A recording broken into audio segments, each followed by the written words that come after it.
Social media का ज़माना है, आप छोटा सा भी कोई स्टेप कर देते हो वही बहुत बड़ा वायरल हो जाता है। तो ये तो युवाओं का जोश है, उसका फादर ने लोगों के दिलों में जगह बनाई है और मैंने उसको संभालने की पूरी कोशिश करी है। उसी का आशीर्वाद है कि हम आज तीसरी बार सांसद बने। और अभी भी इस चुनाव के रिजल्ट के बाद में भी किस तरह की जो हरकतें हो रही है, हमें सबसे छुपा कुछ नहीं है। वक्त आएगा हम उसके ऊपर भी मजबूती से बात करेंगे। बिल्कुल नहीं जी, कांग्रेस ने एक परिवार का हिस्सा बनाया, एक जिम्मेदारी दी है, टीम ने काम किया, जनता ने विश्वास कांग्रेस के नाम पे दिया है। मजबूती से इस पार्टी में ही हैं, इस पार्टी में रहेंगे। क्या हुआ 400 पार का 240 में सबमिट के रह गए। सालासर है, खाटू श्याम जी है, फिर हम इसको मुकाम और करनी माता मंदिर के तक जोड़ना चाहते हैं। गवर्नमेंट को कहीं ना कहीं इसमें स्कीम लानी पड़ेगी। कल तक लिमिटेशंस थी बोलने की, सर्वे की रिपोर्ट आएगी, उसके बाद में इसको मजबूती से मुद्दे उठाएंगे। रतनगढ़ में 25 साल बाद में पहली बार कांग्रेस का विधायक बना और 30 साल बाद में कांग्रेस का एमपी बना। ये दोनों आपके सामने बैठे हैं, हमारे लिए बड़ी गर्व की खुशी की बात है। शानदार। Central Children's Academy, Sujla's first growing and English medium co-educational secondary school, Ladnun bus stand, Sujangarh. Lok Sabha चुनाव के परिणाम आ चुके हैं और परिणाम आने के साथ ही हैट्रिक लग चुकी है चूरू लोकसभा में जीत की।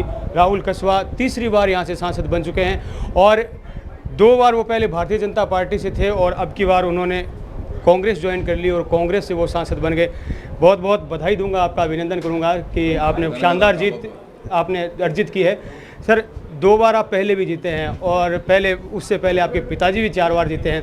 यानी यूँ कह सकता हूँ कि चूरू ज़िले में जीतना आपकी एक फितरत रही है और इस बार पर जीते हैं। तो एक चीज़ मैंने अलग देखी है कि जो ही आप जीत के सादुलपुर गए, एक वीडियो वायरल हो रहा था, आप डांस कर रहे थे समर्थकों के साथ। तो मैं कह सकता हूँ कि ये जीत शायद और जीतों से स्पेशल है। ऐसा कुछ नहीं है। हमारे कार्यकर्ता युवा साथी जितने भी है, सबकी डिमांड होती है। पिछली बार भी होता है नाच गाना अच्छी तरीके में। पॉलिटिक्स में यूथ का एक्टिविटी बहुत इन्वॉल्व होगी और सोशल मीडिया का ज़माना है, आप छोटा सा भी कोई स्टेप कर देते हो वही बहुत बड़ा वायरल हो जाता है।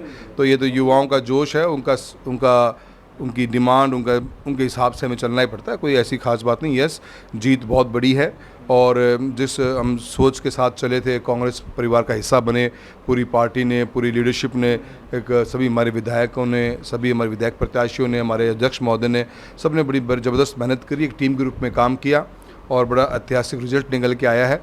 और लंबा सफ़र है हमारा एक सांसद के रूप में, आसान नहीं होता। लोगों के दिलों में जगह बनाई है, उसी का परिणाम है कि आज बार बार लोग अपना आशीर्वाद देते हैं। टफ़ है, इतना सिंपल नहीं। घर के 3-3 सदस्य लगते हैं तब गांव-गांव तक पहुंच पाते हैं। और इस बात को मैंने हमेशा इलेक्शंस में भी उठाया था। बात ये कि आसान नहीं कि आप कोई एक व्यक्ति 20 दिन पहले आएगा और इमोशंस के और बातों को घुमा फिरा के आप जनता का वोट ले जाओगे। फादर ने लोगों के दिलों में जगह बनाई है और मैंने उसको संभालने की पूरी कोशिश करी है। उसी का आशीर्वाद है कि हम आज तीसरी बार सांसद बने हैं। आपने यूँ कह सकता हूँ कि आपने साबित कर दिया कि कसवा परिवार ने जो है चुनाव के जो है समीकरण बदल दिए। जिस तरह से जो ही आपकी टिकट कटे और कांग्रेस में आपकी एंट्री हुई और जिस तरह से जो सीटें बढ़ी है, एक अनुमान जो था मीडिया का कि सभी का लगभग कि 5 से 6 सीटें तक कांग्रेस ले जाएगी, लेकिन 11 सीटें तक ले गई। और शेखावाटी में तो एक तरह से बहुत ज़बरदस्त प्रभाव भी इसका दिखा। तो कह सकता हूँ कि कसवा परिवार को टिकट काटना भाजपा को भारी पड़ गया। देखिए, मैं इन सब की सोच की पॉलिटिक्स पे तो मैं बिलीव नहीं करता हूँ। मैं एक सिंपल सी एक बात बताता हूँ आपको। हम एक कॉज के लिए खड़े हुए हैं। ये कोई मेरा नाम या मेरे फादर के नाम पे कुछ नहीं। हमने उसके खिलाफ में एक आवाज़ उठाई है कि अगर मेरा कॉज बिल्कुल सही था कि हमारा फैसला जनता करेगी, कोई काका नहीं करेगा। काका ने दिल्ली में जाके सेटिंग कर ली, जयपुर में लोगों को गोल घुमा दिया, 4 बीजेपी के लूप होल्स पकड़ लिए और दिल्ली बैठ के टिकट कटवा दी। फिर तो फायदा क्या राजनीति करने का। प्रधानमंत्री में चुनाव किस बात के लिए हो रहे हैं? काका तय कर दे कौन एमएलए एमपी बनेगा, कौन प्रधान प्रमुख बनेगा। हमने उस कॉज के लिए आवाज़ उठाई है और जनता ने उस कॉज के साथ में साथ दिया हमारा नेतृत्व। हम कोई अपने आप में इतने बड़े नहीं होते, हमने एक आवाज़ बनते हैं। हर नेतृत्व एक आवाज़ बनता है, कॉज को लेकर चलता है और प्रजातंत्र में जनता साथ देती है। और इस आवाज़ के खिलाफ में आवाज़ उठाना एक बड़ी बात लगी। मैंने भी कभी उम्मीद नहीं करी थी, पर जिस तरह शेखावटी बेल्ट में पूरे राजस्थान में इसका पेनिट्रेशन हुआ इस वॉइस का, और लोगों ने यही माना। आप दुनिया भर में कितने भी एजिटेशंस हुए हैं, कितने बड़े आंदोलन हुए, हमेशा देख लो कॉज बहुत बड़ी चीज़ होती है कि किस मकसद से आप ये काम कर रहे हो। अगर वो मकसद सही है तो जनता साथ देती है। और पहली बार राजस्थान में देखने को मिला कि अगर हमारा शेखावटी बेल्ट ही नहीं, हम बाड़मेर तक या जयपुर ग्रामीण तक भी हम पहुँचे, गंगानगर तक, पूरे क्षेत्र में इस बात का एक आवाज़ गई कि यस, अगर आप सही हैं तो लोग आपका साथ देते हैं। और मेरे फादर की पॉलिटिक्स एक सोच का नतीजा है। हमारी कनेक्ट विद द पीपल, हमारी पॉलिटिक्स रही है, हम लोगों के साथ जुड़ाव रहा है, हमारा व्यवहार कुशलता रही है। हमारे को कभी भी हमने न कभी खिलाफ पार्टी के बारे में कुछ गलत बोला और कभी उन्होंने ना हमारे बारे में गलत बोला। तो हमेशा एक व्यवहार की राजनीति करी है, लोगों के बीच में राजनीति करी है। लोगों ने उस थॉट ऑफ पॉलिटिक्स को पसंद किया है बजाय उस थॉट ऑफ पॉलिटिक्स में जहां अहंकार और घमंड दबाव छुपा हुआ है, जहां लोगों को प्रताड़ना है। आप देखिए ना, चुनाव होने के बाद में एक साथ कितने बच्चों को ट्रांसफ़र कराया गया, एक जातिगत विशेष के ऊपर टारगेट किया गया, लोगों को भरे चुनाव में धमकाया गया कि क्या आपको दारू की गाड़ी नहीं भरनी है। आप पत्रकार महोदय, आप समझदार हो, पब्लिक में ये इमोशन ये ला के दीजिए ताकि यूथ हमारा एजुकेटेड हो, मोटिवेटेड हो। क्या आप भाषण दे रहे थे? क्या आपको लकड़ी गाड़ी नहीं भरनी? आपको डीजल चोरी के लेकर नहीं आना? क्या दारू गाड़ी नहीं भरनी आपको? वो लोग आज भी विचार रखते हैं और अभी भी इस चुनाव के रिजल्ट के बाद में भी किस तरह की जो हरकतें हो रही है, हमें सबसे छुपा कुछ नहीं है। वक्त आएगा हम उसके ऊपर भी मजबूती से आवाज़ उठाएंगे। मजबूती से आवाज़ उठाना आपकी फितरत रही है और आप संसद में भी सबसे ज़्यादा सवाल उठाने वाले सांसदों में से रहे हैं और आप कई कामों का, आप जो कहते हैं रेलवे, रोड और जो बीमा क्लेम किसानों का, सभी पे आपका एक अच्छी पकड़ रही है। और जब आप बोलते हैं तो भी बड़ा विषयक बोलते हैं कि एक सदी हुई भाषा में, और लगता है कि आपको बहुत अच्छी खासी नॉलेज उस चीज़ की है। लेकिन अब एक फ़र्क, कांग्रेस में आप हैं और आप विपक्ष में हैं, पहले सदा से आप पक्ष में थे, तो क्या उतनी मजबूती से जनता के आप काम करवा पाएंगे? देखिए, मैं तो बिल्कुल कॉन्फिडेंट हूँ। मैं तो ये मानता हूँ कि भारत सरकार योजनाएं बनाती है और उनको लागू करने की जिम्मेदारी स्टेट गवर्नमेंट्स की होती है। गवर्नमेंट ऑफ इंडिया कभी एग्जीक्यूटिंग बॉडी नहीं रही आज तक। एग्जीक्यूटिंग बॉडी स्टेट गवर्नमेंट रहती हैं। लिविंग हमारा रेलवे है, हाईवे सेक्टर है, पोस्ट ऑफिस, बैंक्स हैं, ये सेक्टर्स तो भारत सरकार के अंडर में होते हैं। बाकी सभी पानी, बिजली, रोज़मर्रा की चीज़ें हैं वो स्टेट गवर्नमेंट एग्जीक्यूट करती है। स्टेट गवर्नमेंट में हमारे विधायक महोदय बैठे हुए, पूरी हमारी मजबूत टीम है। स्टेट के अंदर ये आवाज़ को उठाएंगे और ऐसा कौन मना कर देगा? जल जीवन मिशन आया तो पानी आएगा ना। कौन मना कर देगा कि बीजेपी के ही सांसदों के पास पानी जाएगा कि बाकी हिंदुस्तान पानी नहीं पिएगा? बिजली की योजना आरडीएसएस आई हुई है, 300 करोड़ का काम चल रहा है, 300 करोड़ और लेके आएंगे, कौन मना कर देगा? क्या चूरू बिजली नहीं चाहिए? तो योजनाएं संबंधित, ये तो क्या है कि लोगों को ब्लफ और बेवकूफ़ बनाने का एक पैंतरा उठा रखा है बीजेपी ने कि सरकार तो हमारी आएगी। क्या हुआ 400 पार का? 240 में सबमिट कर रह गए। तो ऐसा कुछ नहीं है और बिल्कुल आराम से मजबूती के साथ में आपको काम करके दिखाएंगे। पहले भी किया और आगे भी करेंगे। अगर इन्होंने रोड़े अटकाए तो वो भी पब्लिक एट लार्ज में नंगा करने का काम करेंगे कि भैया इस प्रॉब्लम काम के अंदर इस तरह काम नहीं होने दिया जा रहा। एक लगातार आपका एक सॉफ्ट कॉर्नर कहूँ या कि आपकी ये संभली हुई भाषा कहूँ, आप मोदी जी पे और बीजेपी पे किसी प्रकार का कोई आक्रमण आप नहीं करते हैं और अपनी बात आप सिर्फ रखते हैं। तो क्या इसको सिर्फ आपकी एक संभली हुई भाषा कहें या कि आप कोई रास्ता रखते हैं कि ताकि वापस कोई आपने को कभी एंट्री करने की ज़रूरत पड़े तो? अरे सर, क्या आपने हम कितना बड़े इशू को लेकर चले, आपने क्या बात सोचनी हमारे बारे में? बिल्कुल नहीं जी। कांग्रेस ने एक परिवार का हिस्सा बनाया, एक जिम्मेदारी दी है, टीम ने काम किया, जनता ने विश्वास कांग्रेस के नाम पे दिया है। मजबूती से इस पार्टी में ही हैं, इस पार्टी में रहेंगे। चुनाव तक की एक अलग बात थी क्योंकि मेरा 10 साल का सफ़र उस पार्टी में रहा हुआ है। अब हम विपक्ष में हैं और विपक्ष की भूमिका निभाएंगे और आपको महसूस होगा कि हमने विपक्ष की भूमिका बड़ी बेहतरीन रूप में निभाई है।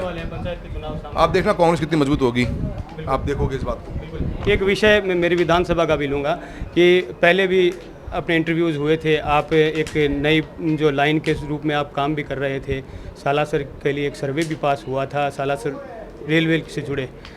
वो विषय अब चुनाव का आचार संहिता हो गई और अब आपका पार्टी बदल गई, उस विषय को कहीं आगे बढ़ा पाएंगे? सालासर को जो रेलवे कनेक्टिविटी, देखिए रेलवे का न्यू लाइंस बिछाने का जो पीछे का फॉर्मेट है वो है सर्वे। ROI क्या है? रिटर्न ऑन इन्वेस्टमेंट चलती है। हम इसको सोशल रिस्पॉन्सिबिलिटी मानते हैं और सोशल रिस्पॉन्सिबिलिटी मानते हुए गवर्नमेंट को इसमें, जैसे उड़े देश का आम नागरिक उड़ान एक स्कीम आई थी, गवर्नमेंट ने 2,500 रुपये पर सीट का पैसा दिया एयरप्लेन्स के लिए, एयरक्राफ्ट्स, एयर कंपनीज़ को, एयरलाइंस कंपनीज़ को। ऐसे ही हम गवर्नमेंट से कहते हैं कि जैसे हमारा ये पूरा धार्मिक स्थल है, सालासर है, खाटू श्याम जी है, फिर हम इसको मुकाम और करनी माता मंदिर के तक जोड़ना चाहते हैं। गवर्नमेंट को कहीं ना कहीं इसमें स्कीम लानी पड़ेगी। कल तक लिमिटेशंस थी बोलने की, सर्वे की रिपोर्ट आएगी, उसके बाद में इसको मजबूती से मुद्दे उठाएंगे। मेरा क्षेत्र में आज भी 3 ऐसी बड़ी तहसीलें हैं, बीदासर है, सदाशर से अगर मांगड़ का है और तारनगर तहसील ऐसी हमारी जहाँ पे रेल कनेक्टिविटी नहीं है। अब ये गवर्नमेंट के प्लान का हिस्सा है कि गवर्नमेंट अगर स्कीम बदले, अगर पैसा गवर्नमेंट मार्केट से लेके आएगी तो ROI हमेशा नेगेटिव आएगी क्योंकि हमारे पास माल भाड़ा नहीं है। अगर गवर्नमेंट ने अपने VGF की, अवेबिलिटी गैप फंडिंग करी, तो ज़रूर ये जुड़ सकती हैं और इस पर हम बड़ी मजबूती के साथ में गवर्नमेंट का दिमाग को वहाँ फोकस कराएंगे कि इनकी भी रिक्वायरमेंट है। आज़ादी के 75 ईयर्स बाद में भी यहाँ रेल लाइन नहीं आई है, तो फोकस हमारा जरूर रहेगा। आप चिंता मत करिए, हर डिपार्टमेंट पर नज़र है और पैनी नज़र है, और कोशिश करके हम कॉन्स्टिट्यूंसी में जिस तरीके से हम 10 साल में काम कर रहे हैं उसी रूप में हम आगे भी काम करवाएंगे। आखिरी सवाल रहेगा कि पार्लियामेंट्री शुरू होने जा रही है और आपकी कांग्रेस के रूप में फर्स्ट परफॉर्मेंस संसद में होने वाली है। किन मुद्दों के साथ, किस हौसले के साथ और किस आवाज़ के साथ आप संसद में जो आवाज़ बनने वाले हैं? देखिए, दो पार्ट है, किसानी हमारी टॉप मोस्ट प्रायोरिटी रहेगी और दूसरा इंफ्रास्ट्रक्चर हमारी प्रायोरिटी रहेगी। हाईवेज, रेलवे कनेक्टिविटी इंप्रूव हो, बच्चों के स्कूल में एजुकेशन की प्रोसेस को हम और अच्छा इंप्रूव कर सकें, और किसानी के लिए हम क्या बेहतरीन कर सकते हैं। एक पीने का पानी और बिजली, मैं मानता हूं कि अब टाइम आ गया कि इस पर मैसिव बड़ी इन्वेस्टमेंट चाहिए, और हमारे रिजर्वायर हर तहसील हेडक्वार्टर पे हों।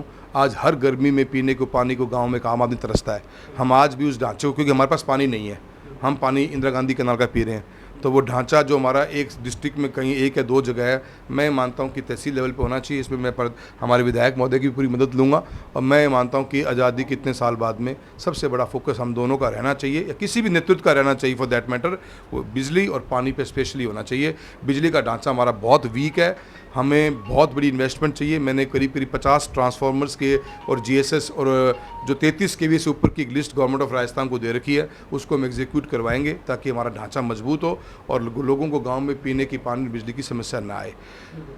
और जहां तक बात है यमुना लिंक की बात, CM साहब करके गए थे चुनाव के अंदर, वो आज तक बता नहीं पाए। मैंने पूरे चुनाव पूछा था कि पानी कहाँ आएगा, बीजेपी बता नहीं पाई थी।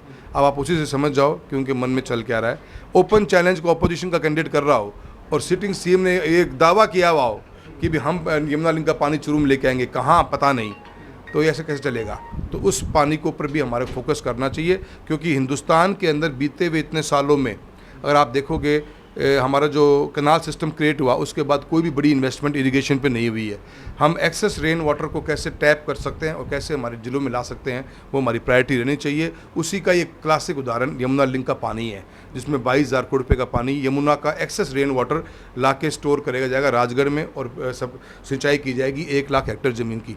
तो ऐसे मुद्दे हैं जिनके ऊपर हमारा फोकस पूरा रहेगा। बिल्कुल, जिस तरह से संगठन में शानदार प्रदर्शन संगठन का रहा है और कांग्रेस ने 2 बार लगातार 25 में 25 बीजेपी जीतने के बाद इस बार कांग्रेस ने कम बैक किया है, तो संगठन की भूमिका भी एक बड़ी भूमिका रही है। और जिस तरह से प्रत्याशियों को कांग्रेस ने चुना राजस्थान में, जिस तरह से संगठन ने एकजुट होकर के कांग्रेस में मैं कहूँगा कि प्रदर्शन किया, तो जिलाध्यक्ष जी इंदिरा जी खिचड़ से भी इस बारे में ज़रूर एक बाइट लूँगा कि क्या कहेंगे। जिस तरह से संगठन का जो एकरूपता या यूँ कहें कि जो प्रदर्शन देखने को मिला है, जिससे कम बैक जो है कांग्रेस हुई है।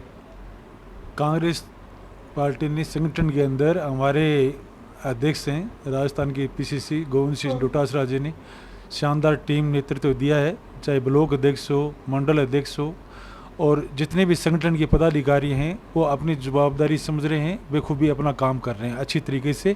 और मुझे खुशी है कहते हुए कि हम विधानसभा 5 सीट जीते और लोकसभा सीट जीते। हमारे संगठन के सभी कार्यकर्ता आज एकदम लबालब जोश से भरे हुए हैं और सभी पार्टी में संगठन के लिए अच्छी तरीके से भूमिका निभा रहे हैं और अच्छा काम कर रहे हैं। क्या खास सबसे बड़ा जो कारण रहा कि जिस तरह से जो कमबैक कांग्रेस ने किया है? शानदार, दोनों महाभूतियाँ बैठी हैं सामने। रतनगढ़ में 25 साल बाद में पहली बार कांग्रेस का विधायक बना और 30 साल बाद में कांग्रेस का MP बना। ये दोनों आपके सामने बैठे हैं, हमारे लिए बड़ी गर्व की खुशी की बात है। शानदार।